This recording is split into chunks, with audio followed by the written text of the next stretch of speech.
Hi there. So thank you for taking the opportunity to be interviewed today. I think it would be nice if you could maybe introduce yourself, your name, your position, and what company you represent. Pleasure. My name is Jonathan Daniels, and I am the Vice President of Regulatory for Bell Canada.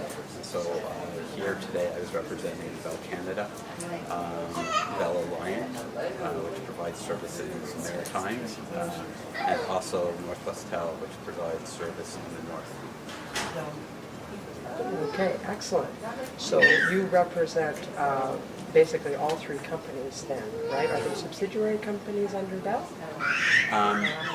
Bell Canada is, Bell Alliance is not a subsidiary company. It's, we work together, and it's Bell Canada owns, but not all of it. They're both publicly traded companies, so they're separate. Northwest Tel is a subsidiary company, and then there's a couple of other smaller companies that are also subsidiary companies of Bell Alliance that we represent.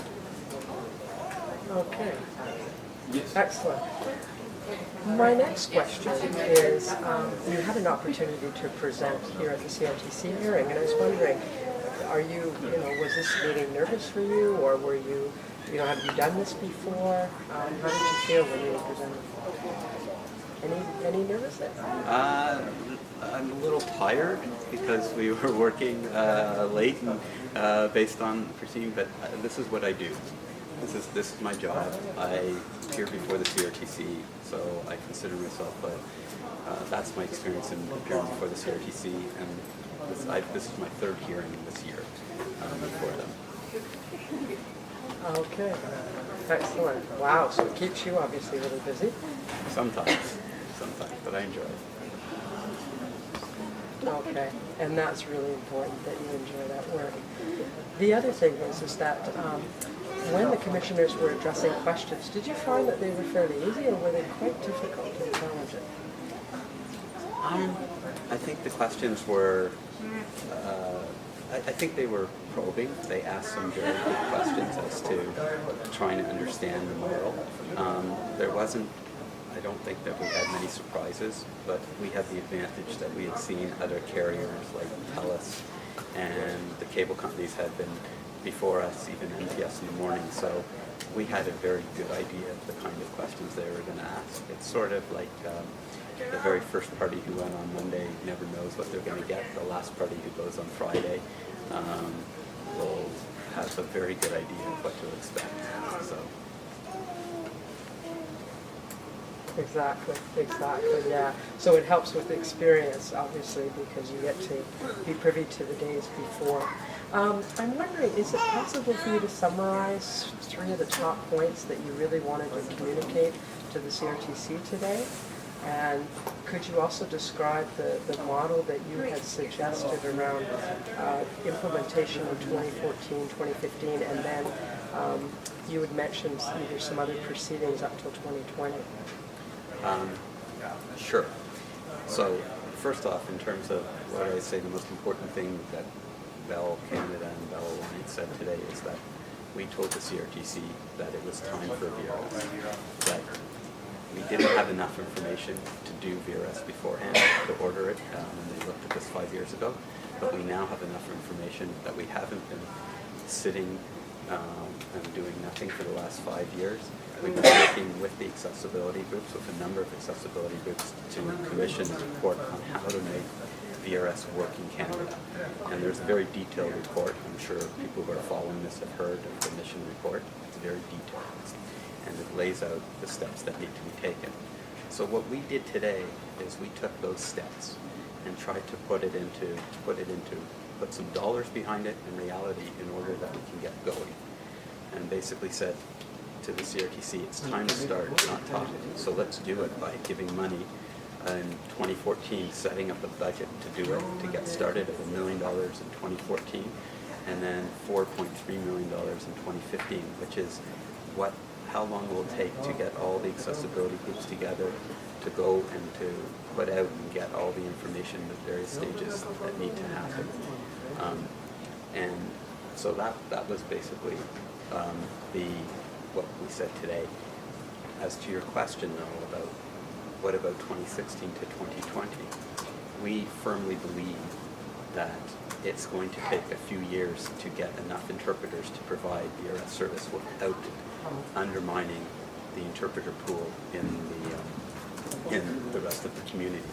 And I say that because that's what Mission found after doing an analysis of examining across the country. So we said it's time, we've got to get the money together to fund interpreters, schools to be able to have more interpreters so we can start doing VRS in 2016.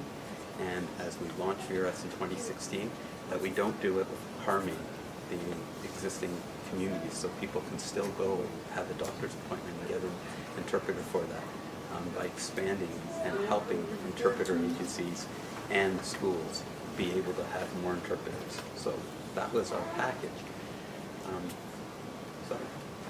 know that there's some concern, at least I've been told that there's some concern that we talked about a CRTC process, some approvals that need to be made. And I just want to explain, and I think I mentioned I do CRTC stuff. I work with the CRTC. The CRTC, what we proposed today, Bell, was designed to make sure it actually happens, to give the CRTC the first step. They will want oversight to make sure. It's a lot of money, and they will want to make sure and review it every which way. So we've given them a roadmap to do that. Get us going, give us the money. Bell is ready to help and prepare to get this set up so we can get going in 2014, and so that we can actually have service operating in 2016. And yes, we have to come back to the CRTC to get the actual dollars, but it's not a question of should we do it in 2016. It's a question of how much money do we need to do it, and that's a very important distinction. And so I just want to make that clear that to work with the CRTC, you have to come in with firm proposals on how to come back and make sure that they approve every step of the way, or they won't. Though they'll be worried about just giving one approval once and not reviewing it. That's not how they work in all sorts of different areas.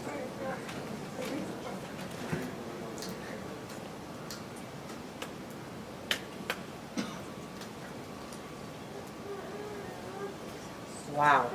Wow. Thank you for such a detailed information, because I think that many members of the deaf community keep thinking, do we have to wait that long for video relay service? Do we have to wait to 2018 or 2020? Because obviously we don't really want to wait any longer. So thank you for providing some clarity of still wanting to establish, a video relay service in 2014. That's excellent news, and hopefully the CRTC will approve that.